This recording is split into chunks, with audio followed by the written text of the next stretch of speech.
In today's video, we have some more news from the NHL Waiver Wire that impact both the Montreal Canadiens, Pittsburgh Penguins, and the Toronto Maple Leafs. Plus, we also have a look at some trade rumors involving the Montreal Canadiens in some ways they might be able to address the issues they've been having on defense. And I also want to take a look at Kyle Turris and where might he end up. Looks as though Nashville can't get him into the lineup. We'll discuss all the latest news coming up next.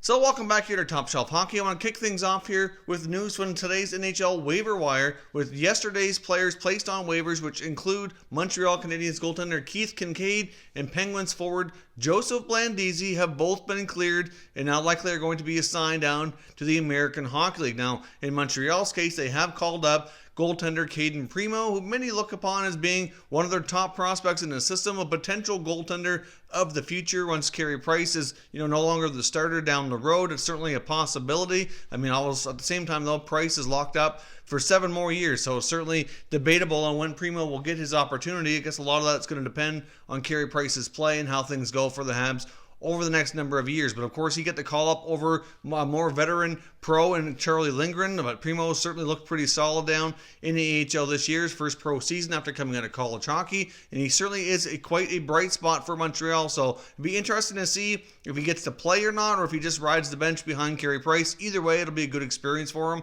to find out what it's like to be in the NHL. And I guess we will see. Certainly be interesting, like I said, if he can get into some game action to find out how he does. I know many fans seem to have many mixed reactions on this, thinking maybe Lindgren might be the better choice here. They kind of want to protect the young Primo in case Montreal continues to have defensive blunders. They don't want to have him hung out to dry in his first NHL action, which is certainly understandable here. But I guess we will see. I guess the long-term hope is that Kinkaid can play well in the minors, bounce back, and then come back to the NHL and be what he was supposed to be when they signed him back in the offseason. Now, in other news on the NHL Waiver Wire today, the Maple Leafs have placed forward Nick Shore on waivers, and he'll likely be assigned to the American Hockey League should he clear. I guess we'll find out at noon Eastern time tomorrow if he is claimed or if he clears. Now, this is a signal that the injured Mitch Marner is very close to returning and likely comes off long-term injury reserve here. I believe he's eligible for later this week, so that should get him activated. I know he's looked good in practice,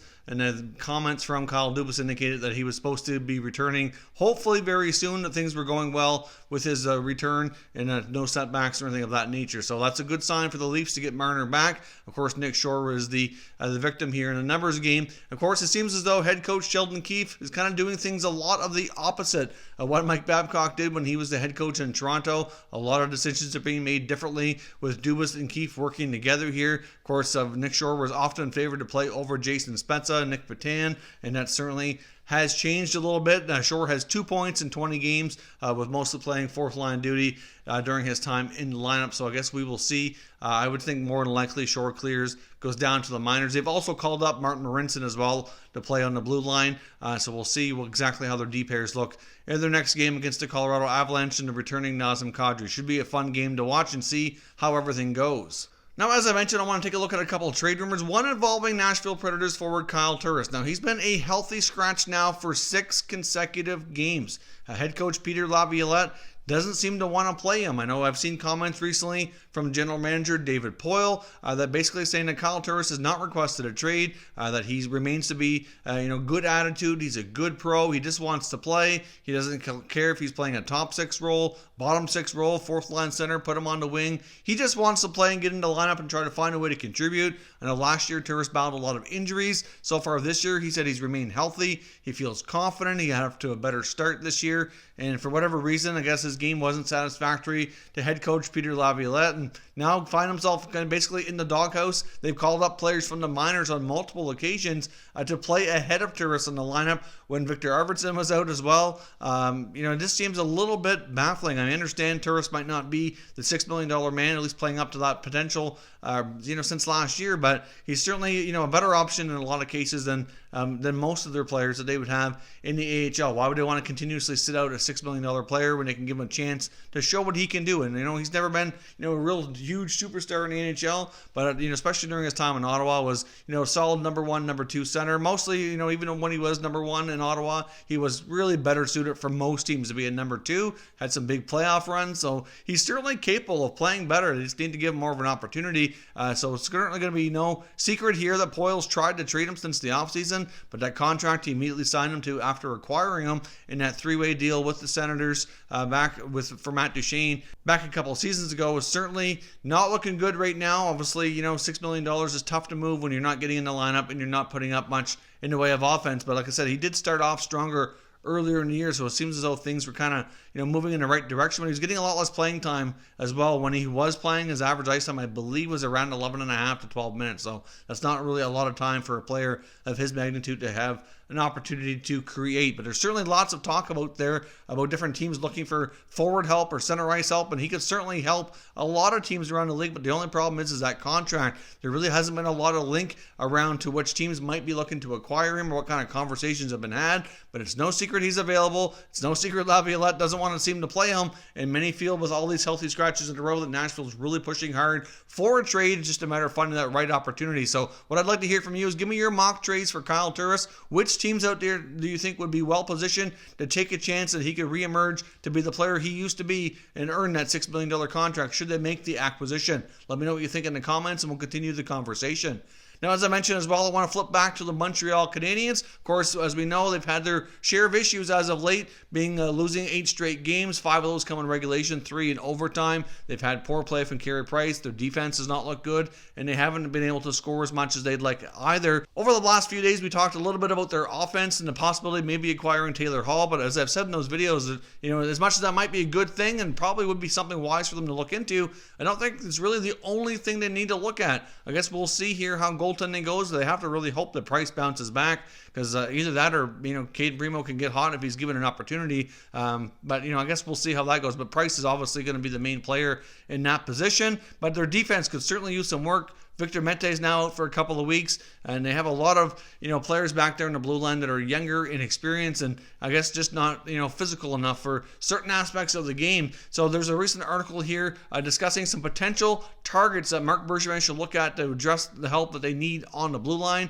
There's certainly a few teams out there, that's no secret, that have defense that are likely available. One option, for example, would be another player who's been the victim of the healthy scratch a lot this year, and that's Shane Gostisbehere of the Philadelphia Flyers. He's signed to a longer-term contract. Of course, he's been into the doghouse for head coach Alain Vigneault for a big chunk of the year, not being able to generate the way he used to. It's really hard to imagine and say exactly what happened to this player where, a few years into his career, he was looking like he was going to be a stud number one defenseman, or at least number one, number two, like a top pair guy who could run a power play and be very, very effective. And things have kind of fallen off the map here gradually last year and into this year. And he's been in a healthy scratch a lot. So like I said, I think the Flyers could make him available. There was a lot of talk previously about him maybe being a trade candidate during the offseason, but of course that never came to be, and things are not looking any better now. When you're a healthy scratch, you're making decent money, and you've known to show decent talent in the past, like we've talked about with Kyle Turris, it's going to bound to generate a lot of rumors around you being a potential trade target for that team, and it only makes sense that the Flyers could use him as a trade chip to improve other aspects of their club. They have more than enough capable defensemen, especially where Gostisbehere, like I said, has been out of the lineup as a healthy scratch for a lot of the time anyway. So that's one option the Habs can look at. Of course, they also have some other options, like some guys in Calgary. They could look to them. It's no secret the Flames have been making some consideration on trading a D. It's been talked about for a long time, including Travis Hamonic and TJ Brody. I think with Brody's issues that he ran into earlier, I would think Hamonic would be the player teams would be more interested in because of potential concerns over health issues, which certainly is understandable. Of course, there's also Alec Martinez in Los Angeles as another potential possibility here as well. And as we know and discussed before, Marc Bergevin has been seen scouting the Chicago Blackhawks quite substantially and numerous times now in the past few weeks before he headed off over to Russia. And I can't help but wonder if maybe he was taking a look at defenseman Erik Gustafsson. Now, Gustafsson put up some fantastic offensive numbers last year with the Blackhawks. This year, his numbers are not quite as strong, and he's been a player that's been discussed